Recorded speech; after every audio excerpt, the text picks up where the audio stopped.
சொல்லுங்க. எங்கள் சேனலை தொடர்ந்து ஃபாலோ செய்து வரும் அனைத்து நல்லுள்ளங்களுக்கும் எங்களது அன்பான வணக்கங்கள். வணக்கம் பரணி. வணக்கம் பாலாஜி. இன்றைய காணொலியில் நம்ம எதை குறித்து பார்க்க வரோம்னா, திருநெல்வேலி நெல்லை மேயர் இருக்கிறார் இல்லையா, சரவணன். ஆமா, நெல்லையில அளவு கடந்த மழை பெய்தப்போ கூட மாநாட்டோட முட்டுகளை கரெக்டாக இருக்கான்னு பார்த்து வந்தார்களே மேயர் சரவணன், அவரை எதிர்த்து நம்பிக்கையில்லா தீர்மானம் கொண்டு வந்துக்கப்பட்டார். அது எத்தனை கவுன்சிலர்கள், திமுக எத்தனை, டோட்டல் எத்தனை, என்ன பிரச்சனை சொல்லுங்க. திமுக அது நெல்லை மேயர் சொன்னீங்க. அவர் கட்சி பணியில மூழ்கிட்டாருங்க. கட்சி பணியில மூழ்கிட்டாருனாலதான் மாநாட்டுக்கு வந்தவர். கட்சி நெல்லையில மழை பெஞ்சான, வெள்ளம் வந்தான, வெயில் அடிச்சானா, மக்கள் செத்தான் நினைக்கிறேன்னு சொல்லிட்டு இங்க கட்சி பணி தான் முக்கியம். அடுத்த முதல்வரான உதயநிதி அவர்களுக்கு போஸ்டர் அடிப்பதும் வாழை மரம் கட்டுவது தான் முக்கியம்னு இங்க வந்துட்டாருங்க. சரி விடுங்க. நம்பிக்கையில்லா தீர்மானம் இதுக்கு முன்னாடியே திமுக கவுன்சிலர் பல பேர் முறையிட்டிருக்காங்க. இவர் சரியில்லை, இவர் மாற்றணும்னு சொல்லிட்டு. ஏன்னா பல இடத்துல வேலையே நடக்காம அப்படியே நிற்கலாம். நிதி இல்லாம, நிதி தராம ஏதோ சொல்றாங்க. அவங்க சொல்றது யாருன்னு பாத்தீங்கன்னா, இன்னொன்னு பாத்தீங்கன்னா, இது வரைக்கும் எதிர்கட்சியில இருக்கவங்க சொல்லுவாங்க. அதிமுக, பிஜேபியா அந்த மாதிரி எதிர்கட்சியில இருக்கவங்க சொல்லுவாங்க. திமுக சார்ந்த மேயர்களே சொல்றாங்க, கவுன்சிலர்களே சொல்றாங்க இந்த மேயர் சரியில்லை, மாத்துங்கன்னு சொல்லிட்டு தலைமைக்கே பல முறை சொல்லியிருக்காங்க. தலைமை இன்னைக்கு வரையும் நடவடிக்கை எடுக்காதனாலதான் நம்பிக்கையில்லா தீர்மானம் இந்த வாரம் கொண்டு வந்தாங்க. 44 கவுன்சிலர்கள் சென்னை திருநெல்வேலி மேயர் கீழே வருது. 44 திமுக கவுன்சிலர்கள் 44 பேரு. மொத்தமா 55 கவுன்சிலர்கள். சரிங்களா? அதுல 38 பேர் இவருக்கு எதிராக தீர்மானம் கொண்டு வந்திருக்காங்க. திமுகவை சார்ந்தவர்கள், திமுக சார்ந்தா எல்லாருமே. 6 பேர் யாரா இருக்கணும்னா செந்தில் பாலாஜி மாதிரி அவர் சப்போர்டர்ஸா இருக்கணும். செந்தில் பாலாஜினோட சரிங்க. அண்ணனோட பிரியருங்களா? சரி விடுங்க. பிரியர் சரி விடுங்க, ஏதோ ஒன்று இருந்துக்கோங்க. 38 பேர் இவருக்கு எதிராக கொண்டு வந்திருக்காங்க. இவருக்கு எதிராக தீர்மானம் அப்படி பார்த்துக்கோங்க. அப்ப இவரோட லட்சணம் என்னவா இருக்கும்ட்டு. ஆனா இன்னைக்கு வரையும் திமுக சொல்லி இவரை மாத்தவே இல்லை. ஏன் மாத்தலன்னா, ஒரு வேளை வருங்கால முதல்வர்னு சொல்லக்கூடாது, துணை முதல்வர்னு சொல்லக்கூடாது பாலாஜி. வருங்கால திமுக தலைவரான உதயநிதி அவர்களுக்கு இவர் கடைசியில் போஸ்ட் அடிக்கக்கூடிய வல்லமை மிக்கவர் அப்படின்றதுனால திமுக தலைமை ஒரு மேல எந்த நடவடிக்கையும் எடுக்கல அப்படின்னு வச்சுக்கலாம். சரிங்களா? ஆனா இது வரைக்கும் வந்தனால என்ன பண்றாங்கன்னா, இப்போ நம்பிக்கையில்லா தீர்மானம் வந்துடுச்சு. அன்னைக்கு எல்லாருமே ஆஜரானா நம்பிக்கையில்லா தீர்மானம் பண்ணிதான் ஆகணும். அதனால என்ன பண்றாங்கன்னா, 38 பேரையும் மாநிலத்துல இருந்து சொல்லியிருப்பாங்க போல, வேற எங்கன்னா போயிடுங்க, நம்பிக்கையில்லா தீர்மானத்துக்கு யாரும் ஆஜராகாதீங்கன்ட்டு. அதன் அடிப்படையில எல்லாருமே மதுரை அந்த மாதிரி குழுவா நகரங்களுக்கு சென்றடைச்சிட்டாங்க. ஆமா, மற்ற நகரங்களுக்கு சென்றடைஞ்சு டூர் போனாங்களா என்னன்னு தெரியல. செந்தில் பாலாஜி அவர்கள் ஃபார்மேட் யூஸ் பண்ணி நிறைய ஃபார்மா போட்டு போயிட்டாங்க. ஒற்றையால் தமிழகத்தின் எதிர்காலத்தையும் முடிவு செய்து விட்டார். எப்படி சொல்லலாம்னா, ஆஸ்ட்ராலஜி மாதிரிதான் அவர் ஒரு ஜோசியர் மாதிரி வச்சுக்கலாம், அரசியல் ஜோசியர்னு வச்சுக்கலாம். அவரை பல விதத்துல தமிழக அரசியல்வாதிகளும் நாளை வர ஸ்ட்ராட்டஜிஸ்ட். ஆமா, மக்களை இப்படிலாம் கவரலாம், இப்படிலாம் திசை திருப்பலாம். அரசியல்வாதியா மாறிங்க. இந்த ஐபேக் மாதிரி ஒரு நிறுவனம் தொடங்கிட்டாருன்னு வச்சுக்கோங்க, நம்பி பணம் கொடுப்பாங்க. ஆனா இவர் கேட்கிற தொகைக்கு அவங்களால கொடுக்க முடியுமான்னு தெரியல. இவர் காஸ்ட்லியான நீங்க ஜெயிக்க மட்டும் வைக்க மாட்டாரு, எதிர்த்து நிக்கிறவங்க டெபாசிட் வாங்கிட்டு லட்சக்கணக்கு வித்தியாசம் கேட்க வைப்பாரு. ஆமா, நீங்க என்னது அமெரிக்க ஜனாதிபதியானா கூட இவரை கான்டாக்ட் பண்ணலாம். அந்த மாதிரி திறமையான ஆள் தான். ஆனா இவர் பெயில் கிடைக்காம அவதியும் படக்கூடிய ஆளு. அந்த மாதிரி ஆளு இவர் தான். கால சூழ்நிலை. ஆமா, காலச்சக்கரம் சுழலுது. பாப்பா சீக்கிரம் வெளியே வருவாரு. இப்ப நம்ம இந்த நெல்லை மேயர் மேட்டருக்கு வந்தோம்னா, அந்த மாதிரி வெளியில அனுப்பிச்சு வச்சுட்டு அதுக்கப்புறம் அந்த தீர்மானமே கொண்டு வர மாதிரி கொண்டு இப்ப நெல்லை மேயர் கண்டினியூ பண்ற நிலைமையில இருக்காரு. இப்ப இனியும் இந்த கவர்மெண்ட் இனியும் திரும்பவும் இன்னும் 2 வருஷம் இருக்கு. அப்ப திரும்பவும் நம்பிக்கையில்லா தீர்மானம் கொண்டு வர மாட்டாங்களா என்ன? வாய்ப்பு இருக்கு. நான் பொறுத்திருந்து பார்ப்போம். அவங்க கொண்டு வரதுக்கு கவுன்சிலர் ரெடி, அதுக்கு அரசாங்கம் விடுமா, அந்த கட்சி தலைவர்கள் விடுவார்களா, அந்த பிரச்சனையே இப்போ. அது வாஸ்தவம் தான். ஆனா எத்தனை முறை தான் ஒருத்தனை கண்ட்ரோல் பண்ணி வைக்க முடியும்? திமுக சீண்டி எழுவாங்களான்னு டவுட் தான். ஏன்னா குடும்ப ஆட்சிக்கு காலகாலமா துணை போறாங்க அவங்கதான். தமிழகத்துல குடும்ப ஆட்சி நடக்குதுன்னு அவங்களுக்கும் தெரியும். ஆனா காலகாலமா அவங்கள சப்போர்ட் பண்ணிட்டே வராங்க. அவங்க வீர் கொண்டே இல்லதான், வாய்ப்பு இல்லை. பார்ப்போம். இனியாவது மக்கள் அதான் இவங்களுக்குள்ளேயே அடிச்சுட்டு இருந்தா அப்ப நெல்லைக்கான என்ன இவங்க செஞ்சிட முடியும்? இவங்களுக்குள்ளேயே போட்டி போட்டிருந்தா மக்களுக்கு எப்ப நல்லா செய்யுது? அதான் அந்த 5000 ரூபாய் தரேன்னாங்க மக்கள் அந்த மழை வெள்ளத்துல. மேயருக்கு தெரியுமா, எல்லாம் திமுக கவுன்சிலருக்கு தெரியுமா எத்தனை பேருக்கு அந்த 5000 ரூபாய் போய் சேர்ந்தது? எல்லாருக்கும் போய் சேர்ந்ததான்னு இவங்களுக்கு அதை முன்னே அதை பட்டுவாடா பண்ணி அந்த வேலைகளை பாக்குறத விட்டுட்டு நம்ம இப்ப போட்டி இவங்களுக்குள்ள பஞ்சாயத்து நடத்திட்டு எப்ப மக்கள் நலன் காக்குறது? கரெக்ட் தான். இனி வர காலத்துலயாவது இது மாதிரி ஆளுங்கட்சிகள் நடந்த சம்பவம் இன்னொன்னு இருக்கு. மதுரை துணை மேயர்னு சொல்றோம்னு அடுத்து துணை மேயர். மதுரை துணை மேயர் ஒரு சம்பவம் இருக்கு. மதுரை துணை மேயர் என்னாச்சுன்னு பாத்தீங்கன்னா சிபிஎம் கட்சியை சார்ந்தவர். ஆமா, அவங்க மாற்று கட்சி சார்ந்தார். இவங்களுக்கும் மாற்று கட்சி கூட்டணியில இருக்கவங்களுக்குமே ஒத்து வரல. ஏன்னா வந்து கட்டாய திருமணம் மாதிரி ஒன்னா இருக்காங்க. இல்ல தலைவர்கள் ஒத்து போயிட்டாங்க. கீழே இருக்க தொண்டர்களுக்கு அநீதி நடக்கும்போது கம்யூனிஸ்ட் கட்சி தலைவர் வந்து ஸ்டாலினிடம் வந்து முதலமைச்சர் ஸ்டாலின் வந்து கேட்கணும், எங்க துணை மேயருக்கு இந்த மாதிரி ஒரு அநீதி நடக்குது, உங்க கட்சி தொண்டர்களால் யாரால் தாக்கப்பட்டாங்க. அதே இது பேசுறதுக்கு முன்னாடி ஏன் வந்து கட்டாய கல்யாணம்னு சொல்றேன்னா, உள்ளாட்சி தேர்தலில் எலெக்ஷன் முடிஞ்சதுங்க. அப்ப என்ன சொன்னாங்கன்னா வந்து சில மாவட்டங்கள்லாம் வந்து கூட்டணிக்குன்னு ஒதுக்கிட்டாங்க. சில மாவட்ட மேயர்கள்லாம் வந்து கூட்டணிக்குன்னு ஒதுக்கிட்டாங்க. ஆனா வந்து திமுக காரங்க என்ன பண்ணாங்கன்னா, வலுக்கட்டாயமா அதெல்லாம் கூட்டணி எல்லாம் தர முடியாது, நான் தான் மேயர், நீ வந்து மத்தின்ற மாநிலத்துல இருந்து என்ன வேணுமோ சொன்னா நான் கேட்க முடியாது, திமுக தலைவரா இருக்கலாம், ஆனா வந்து இந்த தொகுதிக்கு நான் தான் தலைவர், நான் தான் மேயர்ன்ற லட்சணத்துல ஒரு தலைமை கட்டளையிட்டு அந்த கட்டளையே அந்த திமுக தொண்டர்களே சரி, அந்த திமுக மேயர்களா பதவியேற்றவங்களும் வந்து ராஜினாமா பண்ணல. முதல்வர் அவர்களே சொன்னாரு, நீங்க ராஜினாமா பண்ணுங்க, இது வந்து நம்ம கூட்டணிக்கான இடம்னு சொல்லிட்டு. அப்படி இருக்க பட்சத்திலே பாதி இடத்துல ராஜினாமா கூட பண்ணல. அப்ப கூட்டணி இவங்க வந்து கூட்டாட்சி தட்டுவோம்னு INDA கூட்டணி வரையும் போறாங்க. என்ன மாநிலத்துல இருக்க சொல்றது மாநிலத்திலே செயல்படல, இந்தியாவில் எப்படி செயல்படுறாங்க? ஒரு கூட்டாட்சி வந்து மாநிலம்ன்றது ஒரு சாதாரண ஒரு எலெக்ஷன் முன்னாடியே நீங்க கூட்டணி வச்சீங்க, அந்த அவங்களுக்கான நியாயமான உரிமையே நீங்க ஜெயிச்சா மேயர்னு சொன்ன இடத்துல அவங்க அந்த தர முடியல. ஆமா, அதாவது இப்ப சிபிஎம் பத்தி பேசணும்னா மதுரை என்னன்னு பாத்தீங்கன்னா, சிபிஎம் தாக்கப்படுறாரு. யாரு தாக்குறாங்கன்னு பாத்தீங்கன்னா, திமுக வட்ட செயலாளரான முத்துவேல் கண்ணன்ற 2 பேர் வந்து திமுகவோட அவரை கம்யூனிஸ்டோட அலுவலகம் புகுந்து தாக்கியிருக்காங்க. கம்யூனிஸ்ட் அவங்களோட அலுவலகம் புகுந்து தாக்கியிருக்காங்க. அதே மாதிரி வீடியும் தாக்கியிருக்காங்க. அதுக்கப்புறம் தான் வந்து மார்க்சிஸ்ட் கம்யூனிஸ்ட்ல இருந்து அந்த அவங்க சம்மந்தப்பட்ட கட்சிக்காரங்க தலைவர்கள் மாநில தலைவர்லாம் வந்து அவருக்கு ஆதரவு தெரிவிச்ச பின்னாடி தான் விஷயம் பெருசாகுது. அதுக்கப்புறம் அவங்க வட்ட செயலாளர் இப்போதைக்கு அரெஸ்ட் பண்ணி வச்சிருக்காங்க ஜெயில. அப்ப சீக்கிரம் எப்போ ஜாமீனும் தந்துருவாங்க திமுக சீக்கிரம் ஜாமீன் தரவும் வாய்ப்பு இருக்கு. ஆனா வந்து கூட்டாட்சிக்கு இது வந்து ஒரு கேள்விக்குறிதான். காரணம் என்னன்னு பாத்தீங்கன்னா, INDA கூட்டணில இன்னைக்கு ஒரு கூத்து நடந்தது. INDA கூட்டணி தலைவரா வந்து யாரு தொடருவான்னு பாத்தீங்கன்னா, மல்லிகார்ஜுன கார்கே வந்து கர்நாடகாரரு. சரிங்களா, அவர் தொடர்வாருன்னு சொல்லிட்டாங்க. இதுக்கு வந்து எல்லாரும் தலையாட்டாங்க, முதல்வர் உட்பட எல்லாரும். அப்புறம் வந்து நிதிஷ்குமார் கிட்ட பார்த்து என்ன சொல்றாங்க, நீங்க ஒருங்கிணைப்பாளரா இருங்க அப்படின்னு சொல்லியிருக்காங்க. ஆமா, ஏன்னா வந்து அவரு தெரியும்ல, ஒரு மனஸ்தமா இருப்பார் போல, இந்த கூட்டணி ஜெயிக்காதுன்னு தெரியும் போல. ஒருங்கிணைப்பே இல்லாத ஒரு கூட்டணி கிட்ட வந்து எப்படிப்பா ஒருங்கிணைக்க முடியும்? ஏன்னா வந்து மம்தா பானர்ஜிலாம் இது கூட்டத்திலே கலந்துக்கலாம். இது வந்து ஆன்லைன்ல நடந்த விஷயம். இதுல மம்தா பானர்ஜிலாம் கலந்துக்கலாம். அப்ப நீ என்ன கூட்டணியில கலந்துக்காம எப்படி வந்து இவங்கெல்லாம் ஒருங்கிணைக்க முடியும்னு அவர் கூட்டணிக்குள்ளேயே ஒரு ஒருங்கிணைப்பு இல்லைன்னா இவங்க எப்படி ஒரு இடத்துல ஒருங்கிணைத்து ரிசல்ட் தெரிஞ்சிருச்சு. 24 ரிசல்ட் இப்பயே தெரிஞ்சிருச்சு. யார் பிரதமர் மோடி தான் கண்டினியூ பண்ண போறாரு. அப்ப வந்து திமுக ஸ்ட்ராட்டஜி கொஞ்சம் மாத்தி ஆகணும். ஏற்கனவே வந்து மோடி சைடு துண்டு போட்டிருக்காங்க லைட்டா, இப்போ வந்து வெயிட்டாவே போட்டோம். ஃபுல் துண்டு அங்கேயே போட்டு அங்க செட்டில் ஆயிட்டு அப்படியே வந்து இனி மதசார்பின்மை தான் நாங்க, ஆனா கொள்கை ரீதியில மாறுபடுறோம், ஆனா கூட்டணின்னு சொல்லிட்டு 2 அமைச்சர் வாங்கிட்டு அங்க சுத்தலாம் அவங்க அப்படி மாறிக்கலாம். டிஆர் பாலு கூட 10 வருஷமா எதுவுமே பண்ண முடியாம இருக்காங்க. MP மட்டும் ஆயிட்டாரு ஸ்ரீபெரும்புதூர்ல. இப்ப நமக்கு இப்ப எல்முருகன் கூட இப்ப ஏதோ ஒரு மாநிலத்துல வெளி மாநிலத்துல MP ஆயிட்டு இன்னைக்கு பொங்கல் திருவிழா பிரதமர் மோடி அவர்கள் வந்து அவர் இல்லத்துல பொங்கல் கலந்துக்கிட்டாரு. அண்ணன் டிஆர் பாலுக்கு இந்த ஆசையெல்லாம் இருக்கு, எப்பயாவது ஒரு டைம் மத்திய மந்திரி பாய முடியாதா? அவருக்கு ஆசை, ஏன்னா இங்க ஸ்டேட்ல அவன் பையன் தானே இருக்காரு, டிஆர்பி ராஜா. நீதான் இருக்காரு, இருந்தாலும் குடும்பத்துக்கு ஒருத்தருக்கு மந்திரி போடுறாங்கன்னு எவ்வளவுதான் சம்பாதிக்கணும்னு ஆசைப்படுவாங்கன்னு தெரியல. அடுத்த முறை ஜெயிச்சா அந்த ஆசைலாம் நிறைவேறுதான்னு பார்ப்போம். ஏன்னா வந்து ஏற்கனவே அதிருப்தியாலே தமிழ்நாடு ஃபுல்லா வீசிட்டு இருக்கு திமுக. அதெல்லாம் வச்சுக்கிட்டு இவங்க எப்படி ஜெயிப்பாங்கன்னு தெரியல. அது ஜெயிச்ச அப்புறம் பார்க்கலாம். அதை கூட்டாட்சி தத்துவத்தை பத்தி பார்க்கும்போது எல்லா இடத்துலயும் தொடர்ந்து திமுக வந்து அவங்க கூட்டணி கட்சிக்காரர்களே தாக்குறது வந்து தொடர்கதையா இருக்கு. இது முதல்வர் கவர்னத்துக்கு போதா போலையா, இதெல்லாம் வந்து அட்லீஸ்ட் அந்த திமுக கூட்டணி இருக்க தலைவர் கவர்னத்துக்கு அதெல்லாம் போதா போலையான்னு தெரியல. அதனால வந்து இனி வர காலத்திலேயாவது வந்து கூட்டணி கட்சியாவது அனுசரிச்சுட்டு போட்டோம், அதுக்கப்புறம் மக்கள் கட்சியும் பார்க்கட்டும்னு கேட்டுக்கலாம். அதே மாதிரி வந்து போக்குவரத்து துறை ஊழியர்கள் போராட்டம் தொடர்ந்து கத்துன்னு கத்திக்கிட்டே இருந்தாங்க. கடைசியில் அவங்க பஸ் ஆன் பண்ணுங்க, பொங்கலுக்கு வந்து மக்கள் நெருக்கடியில் மாட்டக்கூடாது, மக்கள் கருத்தில் கொண்டு 19ஆம் தேதி வரைக்கும் கோர்ட் சொன்னதுனால ஒத்தி வச்சிருக்காங்க.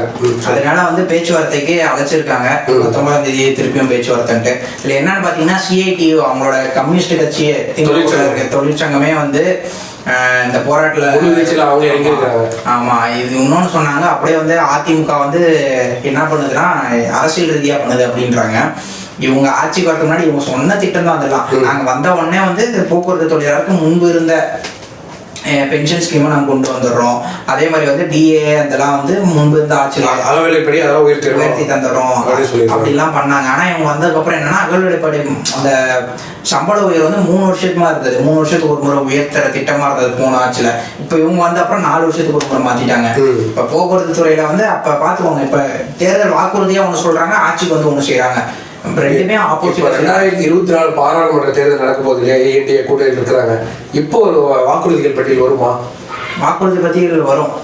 அதாவது நம்பகத்தன்மையா நடக்கக்கூடிய வருமா இல்லை ஏதோ முடியாத அளவுக்கு தான் வரும். என்னன்னா வந்து மார்ஷல் உதயசூரியன் கட்சியை வளர்ப்போம் அந்த மாதிரி வரலாம், செவ்வாய் கிரகத்தில் வளர்ப்போம் அப்படின்னு வரலாம்.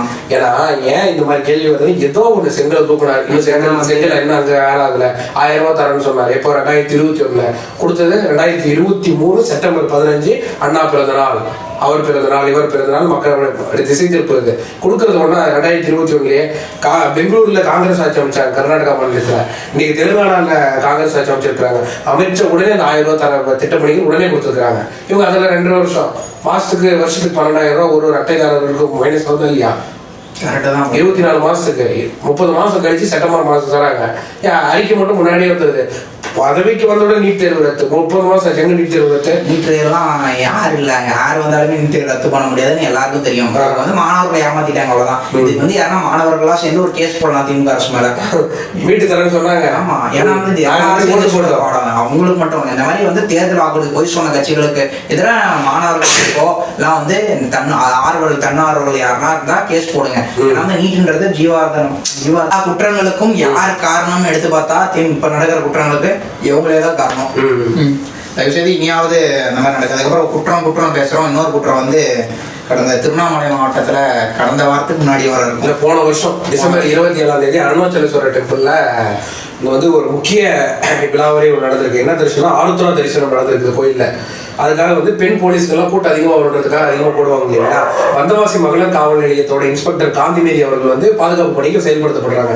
அப்ப என்ன பண்றாங்கன்னா, லோக்கல் இருக்கக்கூடிய எல்லா கட்சிக்காரங்க லோக்கல் மக்கள் வரும்போது ஸ்ரீதரன் முன்னாள் நகராட்சி தலைவர், இப்போ வந்து டிஎம்கே வந்து செயற்குழு உறுப்பினராக இருக்கிறார். அவங்க ஒய்ஃப் சங்கரி வந்திருக்காங்க, சிவசங்கரி கூட அவங்களோட வந்திருக்காங்க.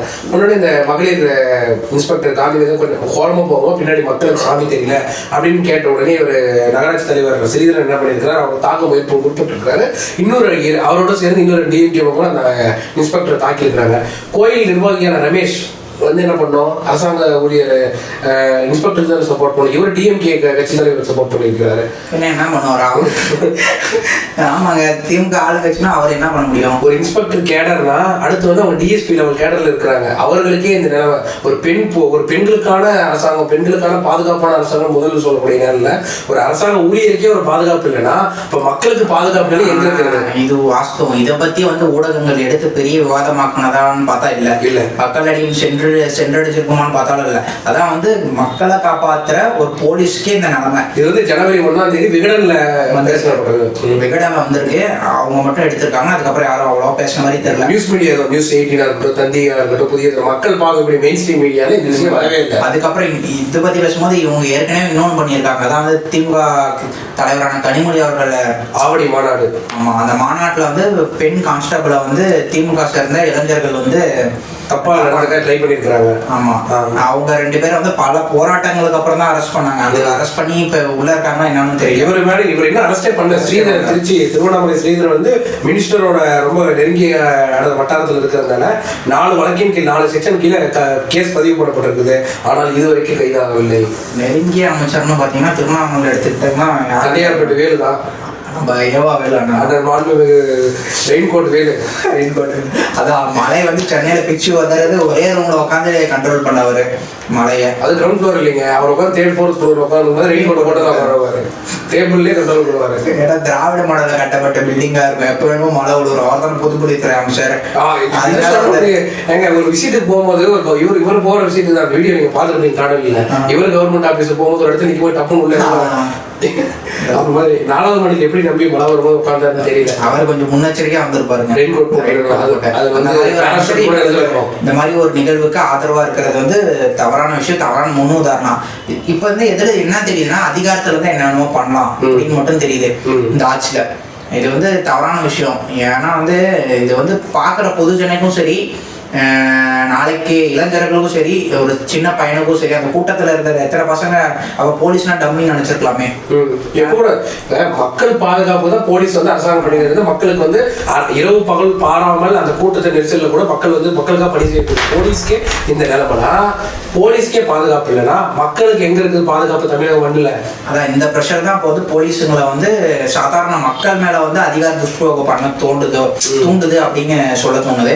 தயவுசெய்து முதல்வர் கட்டுப்பாட்டுல இருக்க துறை வந்து இப்ப காவல்துறை, தயவுசெய்து இனியாவது காவல்துறை ஃப்ரீயான்ஸ் கொடுத்து அவங்களோட வேலையை வந்து சிறப்பா செயல்பட விட. ஓரமா போங்கன்னு சொன்னதுல இப்ப என்ன வந்து என்ன தவறு? கைப்பிடிச்சு கூட தெரிவிக்கலாங்க. என்ன ராஜ பரம்பரையா? மக்களையே எல்லாரும் சமம், எல்லாரும் சமம். திமுக காரனா என்ன ராஜ பரம்பரையாங்க? அவன் எப்படி சொல்ல, ஸ்டாலின் அவர்கள் வேணா ராஜ பரம்பரையா இருக்கலாம். அவங்க அப்பா இருந்தாரு, பையன் இருந்தாரு. அப்ப அதே மாதிரி அப்ப திமுக கட்சியில இருக்க எல்லாருமே அதே பரம்பரை. கட்சி உறுப்பினர் இருப்பாங்க. 1 கோடி பேர் லைன் விட்டா மக்கள் எண்ணிக்கை 8 கோடி பேர்ல நீ 1 கோடி பேர்ல இல்லை நீ. அவங்களே வந்து பார்டர் பாஸ்ல ஒவ்வொரு முறை எலெக்ஷன்ல ஜெயிக்கிறாங்க. அவங்க திமுக வரலாற்றுலயே, திமுக கருணாநிதி காலத்திலயும் சரி, ஸ்டாலின் காலத்துல தனியா நீச்சு ஜெயிச்ச வரலாறு இல்லைங்க. கூட்டணி வச்சு ஜெயிக்கிறாங்க. தனித்து நின்று ஜெயிச்சு காட்டுங்க. முடிஞ்சா ஜெயிச்சு காட்டுங்க. உங்களால முடியுதா? நீங்கதான் நீங்க ஆளுங்கட்சியா இருக்க தமிழ்நாட்டுல. எல்லாமே திட்டங்கள், மக்களுக்கு சென்றடைய திட்டங்களா செஞ்சுட்டு முடிச்சிட்டீங்க. அதனால வந்து நீங்க உங்களால முடிந்தால் தனியா நில்லுங்க. தனியா நின்று ஜெயிச்சு காட்டுங்க. அதுக்கப்புறம் ஒத்துக்கலாம். திமுகன்றது மாபெரும் கட்சி, நீங்க வந்து மாபெரும் சாம்ராஜ்யத்தின் தலைவர்னு ஒத்துக்கலாம். அப்படிதான் பண்ண முடியாது உங்களால. கூட்டணி தான். அவங்க வந்து 6 சீட்டு கொடுத்தா கம்பெனி நீங்க ஏதோ ஒரு சின்ன சொல்லுங்க. அவங்களுக்கு வேற வழி இல்லைங்க. அவங்க வந்து 10 வருஷமா வெளியே இருந்தாங்க. அதிமுக கட்சி எழுத்தர் வெளியே இருந்தாங்க. காசு இல்லை, அவங்க கட்சிக்காரங்களும் காசு இல்லை. அதனால வந்து ஏதோ ஒரு இதுல அவங்களும் சம்பாதிக்கணும். அதனால நீங்க வாயை மூடிட்டு இருக்காங்க அவங்களோட கூட்டணியில. அது வந்து எல்லா பிரச்சனைகள் நடக்கும்போதும் கூட்டணி கட்சிகள் வந்து மௌனமாவே இருந்தாங்க. இப்போ கம்யூனிஸ்ட் வந்து தொழிற்சங்கம் நடத்துது. கம்யூனிஸ்ட்ங்கிற கட்சி ஆரம்பிக்கப்பட்டது எதுக்கு? தொழிலாளர்களுக்காக ஆரம்பிக்கப்பட்டு அவங்களுக்கு மக்களுக்காக அநீதி ஏற்படக்கூடிய தட்டி கேட்கறது தான். இப்போ கம்யூனிஸ்டோட சிஐடியு தொழிற்சங்கம் தான் இப்போ வந்து முன்னணி. அனைத்து இந்திய அண்ணா திராவிட தொழிற்சங்கம் கமலக்கண்ணனை விட இவங்க தான் முன்னணி இருந்து அது எல்லா பேட்டி இவர் தான் கொடுக்குறாரு. புரியுதா இல்லையா? இப்போ இவ்வளவு 2.5 வருஷமா கட்டி கட்சிட்டே வந்தது கூட்டணி கட்சி. அப்போ அவங்களே வெடிச்சு வெளியே வந்துட்டாங்க. எவ்வளவு நாளைக்கு நீங்க சம்பளம் இல்லாம இருப்பீங்க? நிறைய இதுல ரிட்டையர்ட் ஆகி டெத் ஆனவங்க, வெளியே வந்தவங்களுக்கெல்லாம் இன்னும் பென்ஷன் பணம் போய் சேர கிடையாது. பென்ஷன் தான் நம்ம பார்த்தோம். அரசு ஊழியர்களுக்கு இவங்க கொடுத்த நிறைய வாக்குறுதி இருக்கு. இன்னொன்னு வந்து எல்லாருக்குமே பென்ஷன், ஓல்ட் பென்ஷன் ஸ்கீம் வந்து இம்ப்ளிமெண்ட் பண்றாங்க. வருஷத்துக்கு 1 லட்சம் கோடி கடன் இருக்குதுங்க. இல்ல இல்ல, ஏன்னா வந்து இது சிரிக்க வேண்டிய விஷயம் தான். சிரிக்கிறதோ சிந்திக்கணும். அதுக்கு முன்னாடி நம்ம என்ன சொல்றோம்னா, மகாராஷ்டிரால ஆட்சிக்கு வந்தவொடனே ஓல்ட் பென்ஷன் ஸ்கீம் கொண்டு வந்துட்டாங்க. ராஜஸ்தான்லயும் ஓல்ட் பென்ஷன் ஸ்கீம் கொண்டு வந்துட்டாங்க. இவங்க ஆட்சிக்கு வந்து 2.5 வருஷ காலம் ஆச்சு. ஓல்ட் பென்ஷன் ஸ்கீம் இவங்களால ஏன் கொண்டு வர முடியல? ஓல்ட் இனோவா மாத்தி நியூ இனோவா ஆயிட்டாங்க.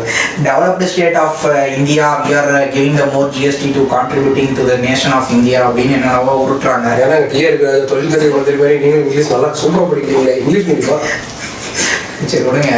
அப்படி வந்து வாயிலேயே வடை சுடுகிறார்கள். என்னன்னா வந்து நாங்க தான் வந்து ஜிஎஸ்டி அதிகமாக கான்ட்ரிபியூட், அப்படி கான்ட்ரிபியூட் பண்ண இருக்கிற ஸ்டேட்ல நீங்க ஏன் வந்து பழைய பென்ஷன் ஸ்கீம் கொண்டு வர முடியல அப்படின்னு நாங்க கேட்கலாம். கேட்கறாங்க. அரசு ஊழியர்களுக்கு நிதி நெருக்கடி. இப்போ அவங்களுக்கு தமிழக கஜானாவில் இருக்கக்கூடிய படம் 90% படம் வந்து மாசம் சம்பளம் போடுறதுக்கே சரியா போயிருக்கு. புரியுதா இல்லைங்களா?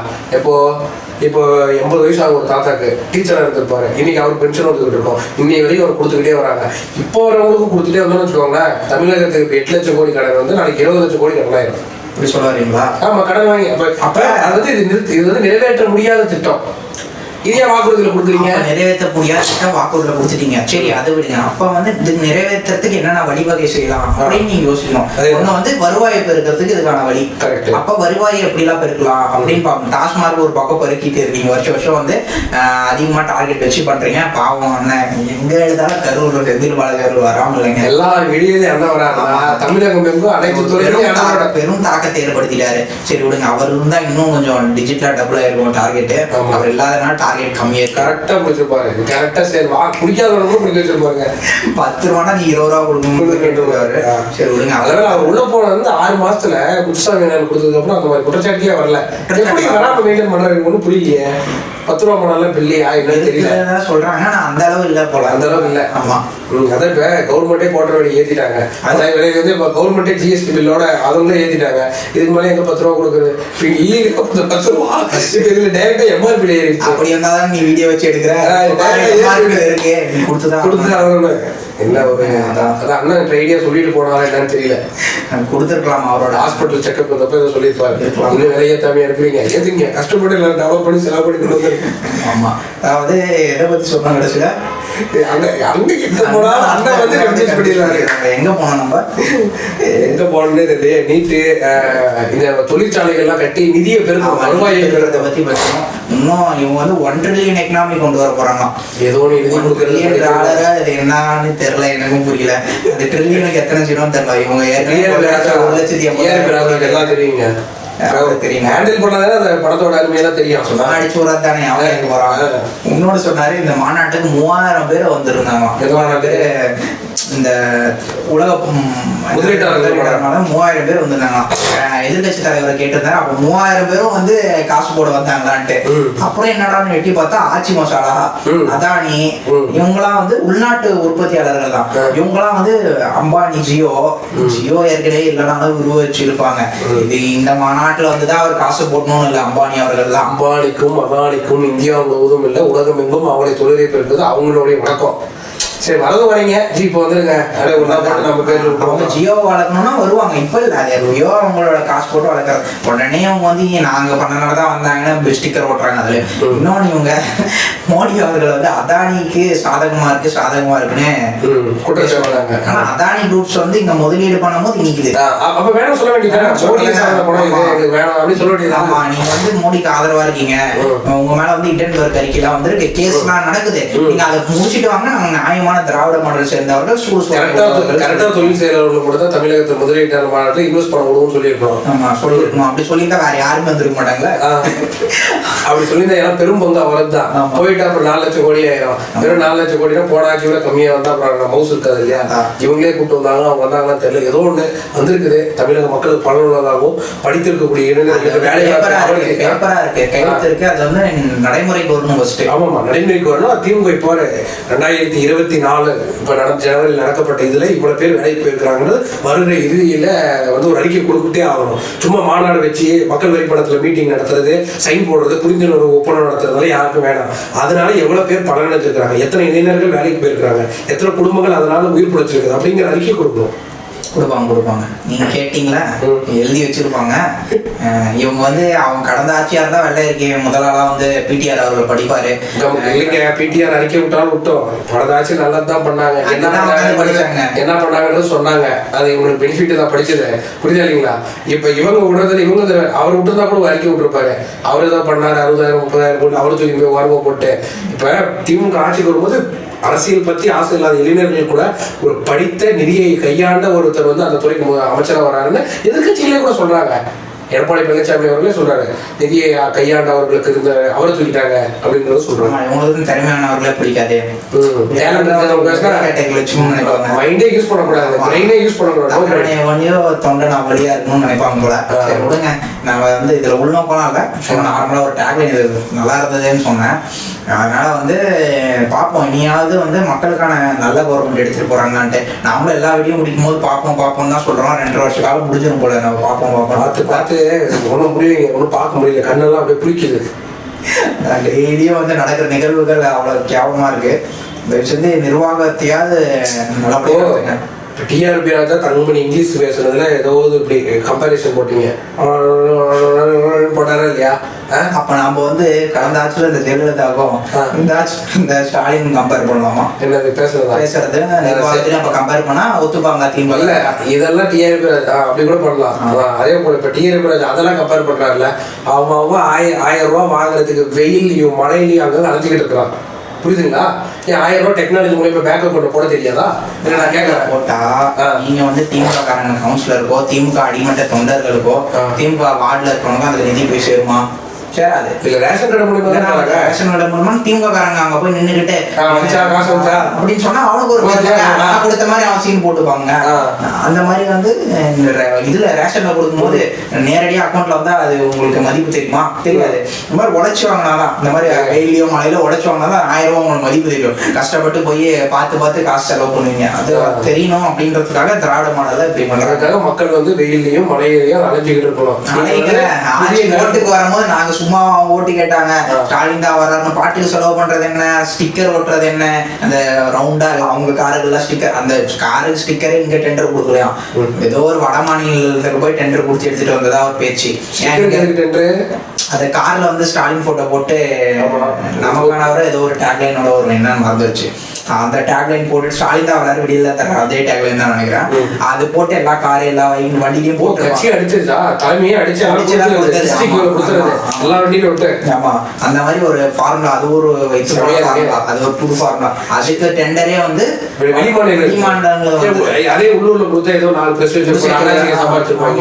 அப்படி சம்பாரிச்சிருக்கலாம். உங்க பேரை சொல்லி 4 நாள் சாப்பிட்டுருக்கலாம். அதுக்கும் வக்கீல் இந்த அரசால அதுக்கு வந்து வாய்ப்புகள் இருக்கு. இப்போது இல்லை அண்ணன் வி செந்தில் பாலாஜி அவர்கள் ஒரு நாள் திமுக முதல்வர் ஆகிறதுக்கான வாய்ப்புகள் இருக்கும் பொழுது அனைவருக்கும் இல்லம் சொல்லி கார் வரதுக்கான வாய்ப்புகள் இல்லமும் வீடு கொடுப்பாரு எல்லாம் கொடுப்பாரு. தமிழ்நாடு இருக்குமான்னு தெரியல. இவ்வளவு கேக்குறீங்க, தமிழ்நாடுன்ற ஒரு மாநிலம் அழியாம இருந்தாலும் இதெல்லாம் கிடைக்கும். இல்லைன்னா வந்து நீங்க சொல்றதுதான் கிடைக்கிறது வாய்ப்பு ரொம்ப கம்மி. பக்கத்து மாநிலத்துக்கு நீங்க போய் செட்டில் ஆகிறது தான் உங்களுக்கும் உங்க குடும்பங்களுக்கும் நல்லது. அண்ணன் அமைச்சர் பதவி வெளியே வர்றதுக்காக ரொம்ப ஆவலோடு காத்துக்கிட்டு இருக்குங்க. யாராவது உங்க திறமையில தெரிஞ்சவங்க இருந்தாங்கன்னா சொல்லி அண்ணன் வெளியே கொண்டு வாங்க இருக்குன்னு.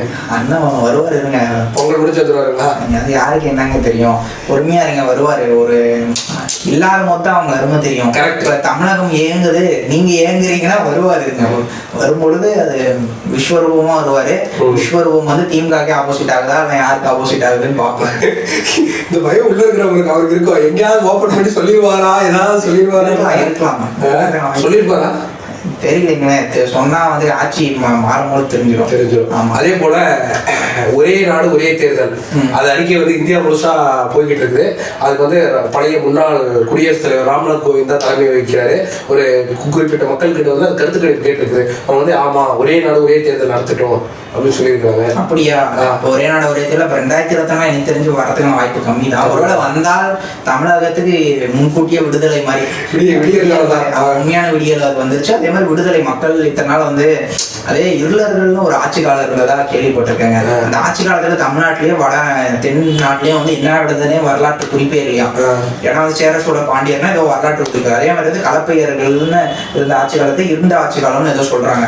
அந்த மாதிரி ஒரு ஆட்சி காலம் இருந்திருக்கு. அதே மாதிரி ஆட்சி காலம் தான் வந்து இப்ப இருக்க திமுக ஆட்சி காலமோன்னு தோண வைக்குது. அதான் வரலாறு வந்து ரிப்பீட் ஆகிறது தான் வரலாறு. அதே வரலாறு இப்ப ரிப்பீட் ஆகுது இது அந்த காரணமா. அதனால வந்து பார்ப்போம். அதே மாதிரி இன்னொன்று கடந்த வாரத்தில் நடந்த பிரம்மாண்ட ஒரு மாநாடுன்னு என்னன்னு பார்த்தீங்கன்னா எஸ்டிபிஐ மதசார்பின்மை மாநாடு. அது என்ன சொல்றா, வெள்ளட்டு மதசார்பின்மை. ஓபன் ஜீப்பா நெல்லை முபாரக் நெல்லையார் எடப்பாடியாருன்னு நெல்லையார் எடப்பாடியார். ஆமா, இது வந்தது எனக்கு தெரிஞ்சு திமுக காரங்க அதுல இருந்து ஒன்னும் வெளியே வரலன்னு நினைக்கிறேன். அந்த வெள்ளத்துல தான் மக்கள் வெள்ளத்துல இருந்து, அந்த வெள்ளத்துல இருந்தும் வரல, சவுத் வெள்ளத்துல இருந்து வரல, மக்கள் வெள்ளத்துல இருந்து வரல. காரணம் என்னன்னு பாத்தீங்கன்னா, இவர் மாநாட்டுக்கு வந்து போன அடுத்த நாளே வந்து திமுக காரங்க சிறுபான்மையின மக்களை குறி வச்சு ஒரு திட்டத்தை அறிவிச்சாங்க. சிறுபான்மை பள்ளிகளுக்கு வந்து இலவச உணவோ ஏதோ தரன்ட்டு. என் மாநாடு முன்னாடி சிறுபான்மை மாணவர்கள் பள்ளிக்கு போல இல்ல தெரியலையா என்னன்னு தெரியல. அவருக்கு தெரியல. மாநாட்டுக்கு வந்து போனவனு என்ன பண்றதுன்னு தெரியாம அவசர அவசரமா ஒரு திட்டம். இனி வந்து கொஞ்சம் அக்கறையாக இருக்கிற மாதிரி நடிப்பாங்க, நிறையவே நடிப்பாங்க, கம்மியால நிறையவே நடிப்பாங்க. கலைஞர் எல்லா இடத்துலயும் பேர் வச்சாங்க இல்லையா. கலைஞர் நியூட்ராண்டு சினிமா திரைப்படம் எல்லாம் இருந்தது. அதுலயே தெரிஞ்சுக்க வேண்டியதான் அதோட பேருக்கான அர்த்தம் என்னன்னு. ஏன்னா கலைஞர் கருணாநிதி நூற்றாண்டுலாம் திரைப்படத்துறை போன கடந்த வாரம் தான் நடந்தது. எஸ்டிபிஐ மாநாடும் கடந்த வாரம் தான் நடந்தது. இதுக்கு வந்து அமோக எஸ்டிபிஐ மாநாட்டுக்கு வந்து மக்கள் வெள்ளம் மாதிரி இருந்தது. அந்த வீடியோ இதா பாருங்க, சுத்தியும் மக்கள் வெள்ளம் தான். சரிங்களா, கடைசியிலே அந்த கூட்டம் கலையாம அப்படியே இருந்தது. இந்த சைடு பாத்தீங்கன்னா முன்னாள் திமுக தலைவரும் இன்னைக்கு திமுக தலைவருமா இருக்க மு.க. ஸ்டாலின் அவரோட தந்தை தான் வந்து கருணாநிதி. அவர்களுக்கு பாராட்டு விழா அவர் இருக்கும் பொழுதும் அவர் என்ன பண்ணாருன்னு யாரும் தெரியாது. ஆனால் பாராட்டு விழா வருஷம் வருஷம் வைப்பாங்க. அவங்களே வச்சுப்பாங்க பாராட்டு விழான்ட்டு. அதே கூட்டமே வரலையே, அது வலுக்கட்டாயமா பண்ணுவாங்க. அதுக்கு தான் வந்து அஜித் அவங்க மேடையிலே சொல்லுவாங்க, எங்களை ஏங்க கூப்பிட்டு வரீங்க, அவர் வந்து சினிமாவில் வந்து ஒரு கம்பீரமான ஆளுனால வெளியே சொல்லிட்டாங்க. பல பேர் இன்னைக்கு வரையும் சொல்லாம எல்லா கூட்டத்துக்கும் போறாங்க, அதை விடுங்க. ஆனா வந்து திரு ரஜினி அவர்கள் பேசுறாங்க, ஒரு ரஜினி அவர்கள் வந்து சினித்துறையில ஒரு பெரும் ஆளுமை, சரிங்களா, கமல் ஒரு பெரும் ஆளுமை, இந்த மாதிரி பெரும் ஆளுமைகள் வர நிகழ்ச்சியிலேயே வந்து கூட்டம் இல்லாம சேர்கள் காலியா இருந்த வீடியோலாம் பார்க்க முடிஞ்சது. சில நம்ம விஜய் தொண்டர்கள்லாம் என்ன சொன்னாங்கன்னா, அண்ணன் வந்திருந்தா சேர் எல்லாம் பறந்திருக்கும், கூட்டம் எல்லாம் பத்திருக்காது அப்படிங்கிறாங்க. சேர்லாம் பறந்துருக்கும்னா எங்க பறந்துருக்கும்னா எனக்கு உனக்கு அப்படியே கூட்டங்க எஸ்டிபி மாநாடு விஜய் கூட்டம் அதிகமா வந்திருக்கும். அவர்கள் வேற குறுக்குல காமெடி பண்றாங்க. அவர் எப்பயாவது வருவாங்க, நீட்டுக்கு வருவாரு, அப்படி திருநெல்வேலி எல்லாத்துக்கு ஆளுக்கு ஒரு சாக்கு கொடுப்பாரு. ஏங்க தினம் எவ்வளவு போராட்டம் நடக்குது, அநீதிகள் நடக்குது, அதுக்கெல்லாம் குரல் கொடுக்கலாம், நடிக்கிறத விட்டுட்டு வந்து ஏன்னா இப்படி ஏன் பார்சியலா பார்ட் டைமா வராங்கன்றது எனக்கு கூட புரியல. கமலாக இருக்கட்டும், ரஜினியாக இருக்கட்டும், விஜயாக இருக்கட்டும், வரீங்களா சினிமாவுக்கு ஒரு முற்றுப்புள்ளி வச்சு விடை கொடுத்துட்டு வாங்க. எவ்வளவோ சம்பாதிச்சிட்டீங்க, எவ்வளவோ மக்களுக்கு கலைத்துறையில் எவ்வளவோ படங்கள் கொடுத்துட்டீங்க, விடுங்க. அது வந்து அவங்களோட தனிப்பட்ட விருப்பம், அரசியல் வரதும் வராதுதான் வராது. அப்புறம் ஏன் ஷோகேஸ் மாதிரி ட்ரெய்லர் மாதிரி வந்து அதுதான் நீங்க சொல்றது கரெக்ட், தெளிவா சொல்றீங்க. அதுல விட்டுட்டு இங்க வெளியே வாங்கன்றீங்க. இல்லன்னா இதை விட்டுருங்க, கம்முன்னு நடிங்க. அவன் 200 ரூபா கட்டி பஸ் மேல டான்ஸ் ஆடி உள்ட்டோம்.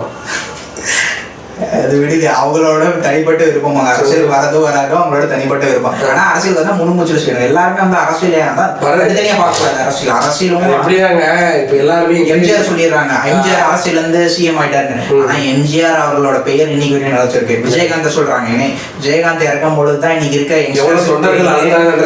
யங்ஸ்டர்ஸுக்கு இன்னைக்கு இருக்க யங்ஸ்டர்ஸ் தெரியுது விஜயகாந்த் என்ற மாமனிதன் யாருன்ட்டு. ஏன்னா வந்து அவங்க வந்து திரைத்துறையில இருக்கும் பொழுதே வாரி வாரி வாங்கினவங்க. அதனாலதான் அவங்களுக்கு அரசியலுக்கு வந்தாங்க. அரசியலுக்கு வந்த அப்புறம் மக்கள் அவங்களுக்கு ஓட்டு போட்டாங்க. எல்லாருமே விஜயகாந்தாவோ எம்ஜிஆர் அவர்களாவோ ஆகிட முடியாது. நீங்க சினிமா இது என்னன்னா ஒரு பிளாட்ஃபார்ம், சினிமா போ அரசியல் போ, சினிமா போ அரசியல் தான். இப்போ அவ்வளோதான், சினிமாவுக்கு ஒரு காலேஜ் ஆரம்பிச்சிருக்கு. சிவாஜி கணேசன் கூட தான் வந்தாரு, வர முடிஞ்சதா வர முடியல, விளையாட்டாங்க. அவ்வளோ இப்போ என்னன்னா இவங்க வந்து இப்போ எல்லாம் இன்ஜினியரிங் படிக்கக்கூடியவங்களும் ஒரு வீட்டில் ஒரு கனவு, இப்போ டிஎன்பிசி எழுதிட்டு வா, யூபிஎஸ்சி எழுதிட்டு வாங்க, ஒரு வருஷம் 2 வருஷம் எழுதுவாங்க, முடியலன்னே டப்புனு வேறு ரூட்டு மாற்றி வேறு எதுக்கு போயிடுவாங்க. அது மாதிரி ஒரு எம்எல்ஏ ஒரு எம்பி எலெக்ஷனில் பார்க்கறது, இன்னும் பார்க்கறது வேலையா இல்லையா, ஆட்டோமேட்டிக் அந்த கால் ஷீட் புக் பண்ணிட்டு அந்த புக் போயிடலாம் ஒரு ஐடியா இருப்பாங்க. இல்லை அப்படி ஒரு ஐடியா எல்லாம் வந்து மக்கள் மத்தியில் இருக்க பிக் பாஸ் போன்ற நிகழ்ச்சியெல்லாம் யாரு கட்டி ஆள்றது. இப்ப அவர் வந்து சினிமா விட்டுட்டு நேரா வந்து அரசியல் பண்ணிட்டாருன்னு சொல்லுவோம் கமல் அவர்கள். அப்போ வந்து பிக் பாஸ் போன்ற பேர் நிகழ்ச்சி, அதெல்லாம் வந்து வரலாற்று சிறப்புமிக்க நிகழ்ச்சி. அதெல்லாம் அவரே ஒரு பெருமையா சொல்றாரு, 7 சீசனா வந்து யாருமே வந்து எந்த மாநில பிக் பாஸ்லயும் ஒரே ஆங்கரா இருந்தது இல்ல, ஹோஸ்ட் இருந்தது இல்ல, நான் தான் இருக்கேன் அப்படின்னு ஒரு பெருமையா சொல்றேன். இந்த பெருமைனா எப்படி வரும்? இந்த மாதிரி போய் பங்கு பெற்றால் தான் வரும். அதனால வந்து அந்த இப்ப ஊரா நடக்கிற அநீதிகள் போய் குரல் கொடுத்தீங்கன்னா வேஸ்ட் ஆகும். வாரத்துக்கு ஒரே நல்ல ஷூட்டிங், சனிக்கிழமை மட்டும் 2 ஃபர்ஸ்ட் ஹாஃப் செகண்ட் ஹாஃப் அன்னைக்கே ஷூட்டிங் எடுத்துடுறாங்களா. சனிக்கிழமை 3 கோடி பேர் சந்திக்கிறார், ஞாயிற்றுக்கிழமை 4 கோடி பேர் சந்திக்கிறார். இன்னைக்கு ஃபைனலே 50 லட்சம் பேர் ஓட்டு போடுறாங்க எல்லாருக்கும். இவர் வந்து கோடிக்கணக்கில் பேசுறாரு, இந்த சைடு அண்ணாமலை வந்து 1000 கணக்கில் பேசுறது, படிச்ச 20,000 புத்தகங்களை படிக்கிறன்றது, கூப்பிட்டா 10,000 ஆளை இறக்கிட்டான்றது, 20,000 கொடி கம்பம் நடுறான்றது. அவர் இன்னொன்னு சொன்னாருங்க, அண்ணாமலை பத்தி பேசணும்னா இன்னொன்னு சொல்லி ஆகணும். நாங்க வந்து 20,000 கொடி கம்பம் நடுவோம் இதை சொன்னாருன்னு நினைக்கிறோம். எங்க தமிழ்நாடு முழுவதும் அது ஒரு கொடிக்கம்பத்தை சென்னை கமலாலயம் பக்கத்துல வந்து ஒரு கொடிக்கம்பம் நிற்க ஒவ்வொரு இடத்துலயும் நடுற மாதிரியே எனக்கு தெரியலங்க. அடிக்க கொடுக்கறது பின்வாங்கறதா இருக்கேன். கொடிக்கமாவே நட முடியாத குடும்பம் கடைசி வரையுமே இதுல எங்க ஆட்சி எப்படி போறாங்க. இதுல வந்து இன்னைக்கு இருக்க ஆஸ்ட்ராலஜிஸ்ட் எல்லாம் இன்னொரு வித்தை காட்டுறாங்க. அதிமுக வந்து யாருக்கு எப்படி ஒரு வீடியோல சொல்லுங்க, அதிமுக வந்து 3ஆம் இடத்துக்கு தள்ளப்பட்டது. 3ஆவது இடம் கூட சொல்லலன்னு நினைக்கிறேன் அவரு. இல்ல முதல் இடம் வந்து திமுக வந்து 35 பிளஸ் எம்பிகள். நல்ல காசு வந்திருக்குமோ அதுக்கப்புறம் அண்ணன் நாம் தமிழர் அவர் வந்து சீமானுடைய கொள்கையிலே அவர் வந்து அவருக்கே தெரியாது என்ன கொள்கை என்ன ரீதியில அவர் பேசுறாட்டாங்க. ஜோசியர் வந்து சீமான்ட்ட பேசினாருங்களா. அதுக்கப்புறம் அவர் சொன்னார், நீ சொல்லிட்டு இல்ல அடுத்தவங்க அவனை தூக்கிடலாம் விடுங்க. 2வது பெரிய கட்சியா வந்து சீமான் அவர்கள் கட்சி வருமா நாம் தமிழர். முதல்ல வந்து அதான் அவருக்கே என்ன கொள்கைன்னு தெரியுதான்னு தெரியல. முதல்ல வந்து கடவுள் மறுப்பாரு, அப்புறம் கடவுளை ஆதரிப்பாரு. அதே மாதிரி வந்து பெரியாரிஸ்ட்னுவாரு, அதுக்கப்புறம் இருப்புன்னு இந்த மாதிரி வந்து மாற்றி மாற்றி பேசுறதுல நம்பர் 1 ஆள் வந்து நம்ம சீமான் அவர்கள். அதுக்கப்புறம் வந்து அதான் அப்போ இப்போ சில பேர் இல்லை அவங்க கட்சிக்கு நிதி எங்கேருந்து வருதுன்னு கேட்டால் அவங்க தம்பிகளுக்குலாம் கோவம் வந்துருங்க. ஏன்னா வந்து அவங்களுக்கே தெரியாது. ஆனால் சீமான் அவர்கள் மட்டும் நல்லா இருப்பாரு. இப்போ கட்சியிலேருந்து இதே நாம சொல்ல அந்த கட்சியிலேருந்து வெளியே வந்தவங்க எல்லாருமே வந்து குற்றச்சாட்டுறது என்னன்னா அவருக்கு நிதி எங்கேருந்து வருதுன்னு கேளுங்க. ஏன்னா வந்து அவர் மட்டும் எப்படி சொகுசா வாழ முடியுது? ஈரோடு கிழக்குல வந்து அவங்க தம்பிகள்லாம் போய் வேலை செய்யறாங்கன்னா நடு ரோட்ல தூங்கிலாம் வேலை செய்யறாங்க. இவர் அப்படிலாம் இல்ல. இவர் வந்து ஹோட்டல்ல ரூம் போட்டு அப்படிதான் வேலை செய்வாரு. அப்ப இவருக்கு மட்டும் அப்ப நிதி வருதுன்னா அப்ப இவர் வந்து இந்த மாதிரி யங்ஸ்டர்ஸோட காசுலாம் வந்து வேஸ்ட் பண்றாருன்னு தோணுது. இன்னொன்று அந்த சித்தார்த்தமே தவறான சித்தார்த்தம் வளர்ச்சி. என்னன்னு சொல்லுவாருன்னா தமிழர் தான் ஆளணும், வடமாநில தவறை எட்டி உதவி அடிச்சு நொறுக்கு அந்த மாதிரி காணொலி தான் ஃபேமஸ் ஆச்சு. அப்போ இதே மாதிரி வந்து பக்கத்து ஸ்டேட்டான கர்நாடகாவில் ஒருத்தன் வந்து தமிழ்நாட்டுக்காரன் அடித்தாலோ, அதே மாதிரி வந்து கேரளாவில் இருக்கவன் வந்து தமிழ்நாட்டுக்காரன் அடித்தாலோ, ஆந்திராவில் தமிழ்நாட்டுக்காரன் அடித்தாலோ, இங்கே இருக்க அப்போ தமிழ்நாட்டுக்காரன் நிலமை என்ன ஆகும்? இப்போ தமிழ்நாட்டில் மட்டும்தான் வேலை செய்யறானா? ஆல் ஓவர் இந்தியா அங்கங்கே வேலை செய்யறாங்க, வெளி உலகத்தில். அப்போ எல்லாருமே வந்து என் நாட்டில் என் இனத்தவன் தான், என் மொழிக்காரன் தான் வாழணும்னா அப்போ தமிழ்நாடோட இதெல்லாம் எங்கே போச்சு? அப்போ வருவாயெல்லாம் அப்போ எங்கேருந்து வரும்? சும்மா இந்த மாதிரியான சித்தாந்தமே தவறான சித்தாந்தம். தயவுசெய்து இனியாவது யங்ஸ்டர்ஸுக்கு இது கேட்டுக்கிறோம். இந்த பொலிட்டிக்கல்லி அந்த எப்படி சொல்ல சினிமாட்டிக்கல்லி ஒருத்தர் வந்து தலைவராக வர்றதும், அதே மாதிரி இந்த மாதிரி தேவையில்லாத பிரிவினை ஏற்படுத்துற ஒரு தலைவராக வரணும்னு சொல்லிக்காதீங்க. யோசிச்சு பாருங்க, அரசியலாம் என்னன்னு யோசிச்சு பாருங்க. அதே மாதிரி விளம்பரத்தால ஒருத்தர் தலைவராகிறா, இந்த மூணுமே வந்து ஒருத்தர் வந்து உட்காந்து யோசிச்சாவே விளம்பரம் மூலியமா ஒருத்தர் ஆட்சி இருக்காரு. அதுக்கப்புறம் வந்து இந்த பிரிவினை தமிழர் என்ற பிரிவினை சரிங்களா. இன்னொரு பிரிவினை என்னன்னு பாத்தீங்கன்னா சினிமால இருந்து வரணும், சினிமால இருக்கும்போது எதுவும் செய்யாதவர் ஆனா சினிமால இருந்து அவர் வந்தா செய்வாருன்னு சொல்லிட்டு சில தம்பிகள் சுத்துறாங்க அவங்க பின்னாடியும். இப்ப ஒருத்தர் யாராவது வந்து அரசியல் கட்சி ஆரம்பிக்கிறாங்க, ஒரு நார்மல் மனிதர்னா அவரே தைரியமா இறங்குறாரு. இவங்களுக்கு பணம் பின்புலம் இருக்குது, மக்கள் மத்தியில நல்ல பெயர் இருக்குது, கூட்டம் குவியறதுக்கு ரெடியா இருக்குது. தைரியமா இறங்கி வந்து ஒரு 10 வருஷம் போராடினா மக்கள் ஆட்சி கொடுக்காம போயிடுவாங்க. தனியா இந்த போராட்டம் தானே. அப்படியே வந்தா உடனே எம்எல்ஏ ஆகணும், எம்பி ஆகணும், முதல்வர் நாற்காலியை பிடிக்கணும். என்ன இது என்ன ட்ரெயின் டிக்கெட்டா? சென்னை சென்ட்ரல்ல ஏன்னா மும்பைக்கு போறது? அதான் மக்களை வந்து மக்களா பார்க்கணும். வேற மக்கள் வந்து தலைவனை தேர்ந்தெடுங்க. திரும்ப வந்து இதுல இருந்தே பெரிய இடத்துல இருந்தே ஒரு தலைவனை வரணும்னு எதிர்பார்க்காதீங்க. யாருன்னா இருப்பாங்க இப்ப இருக்க கட்சியிலேயே வந்து யாருன்னா வந்து சாதாரண தொண்டனாகிறது பெரிய ஆளா இருக்கலாம், ஆகலாம், நீ ஆகலாம்னு ஏதோ ஒரு இயக்கத்துல ஒருத்தன் பாடுபட்டு இருக்கலாம். அந்த மாதிரி ஆளுங்களை வந்து தேர்ந்தெடுங்க. இல்லைன்னா வந்து இன்னொருத்தன் எவனோ ஒரு சுயேட்சை உன் தெருவில் ஒருத்தன் அளவனா இருக்கலாம். அந்த மாதிரி ஆளுங்களை பார்த்து ஓட் பண்ணி நான் ஒன்றும் சொல்றது இல்லை, இது வந்து கலகலமா எல்லாரும் சொல்றது தான். அந்த மாதிரியான ஆளுங்களுக்கு வாக்களிங்களை தவிர விளம்பரம் மூலியமாகவும் சினிமாட்டிக்கலி டிராமா சொசைட்டி மூலியமா வாக்குறுதியை நம்பாதீங்க. ஃபர்ஸ்ட் இப்போ அவங்களே சொல்றாங்கன்னு வச்சுக்கோங்க, நான் ஆட்சிக்கு வந்தாலும் ஒவ்வொரு அக்கௌண்ட்லையும் 10,000 போடுறேன், மாசம் 20,000 போடுறேன்னு சொல்லி இப்போ 20,000 அப்போ வேலைக்கு போகிறது ரிசைன் பண்ணிட்டு இந்த காசு வருது, இதே வச்சு குடும்பம் நடத்திக்கலாம் அப்படின்னு நம்பி போட்டுறாதீங்க. அப்படிலாம் தர முடியாது. மாதிரி போய் வாக்குறுதிகள் நம்பாதீங்க. எய்ம்ஸ் கட்டுறோம் நாங்கள் 30 மாதம் ஆச்சு கட்டல, நீட்டு கொடுக்குறோம் நாங்கள் 30 மாதம் ஆச்சு கட்டல, 1000 ரூபா கொடுக்குறோம் நாங்கள் 30 மாதம் கழிச்சு 1000 ரூபா தராங்க. அது எல்லாருக்கும் தரல. 1,65,00,000 கார்டுகள் தராங்க. இன்னும் எவ்வளோ 70 லட்சம் கார்டுகள் பெண்டிங் இருக்குது, அவங்களும் தரல. இல்லை இதெல்லாம் வந்து சில திட்டங்கள். அவங்க 500 வாக்குறுதி கிட்ட ஏதோ வாக்குறுதிகள். ஆமா, அந்த புக்லெட் படிச்சு முடிச்சாவே 5 வருஷம் ஆயிடும், 15 வருஷம் ஆயிடும். வாக்குறுதி புக்லெட்ல இருக்க திட்டங்களும் நிறைவேற்றிட்டாங்க 2 வருஷத்துலயே. முதல்வர் பெருமையா சொல்றாரு, எந்த கொம்பனாலும் குறை சொல்ல முடியாத ஆட்சின்றாரு. நம்மளாம் அப்ப யாரையும் நம்ம சொல்றதெல்லாம் கேட்கறது இது மாதிரி வந்து குறை வந்தா காதை முடிப்பாங்க போல. அப்ப தெரியாது. அதுதான் புது இனோவாக்காரங்க சத்தமெல்லாம் வெளியே கேட்கறது இல்லை, கண்ணாடி ஏற்றிடுவாங்க. ஆமா கரெக்ட். ஏன்னா மழை வெள்ளத்தப்ப முற்றுகையிட்டாங்க, அப்ப நன்றின்றாரு அதுக்கும். அதனால ரிப்பன் பில்டிங்க்கு போறாரு முதல்வர், தார் ரெட் கலர் கார்ல.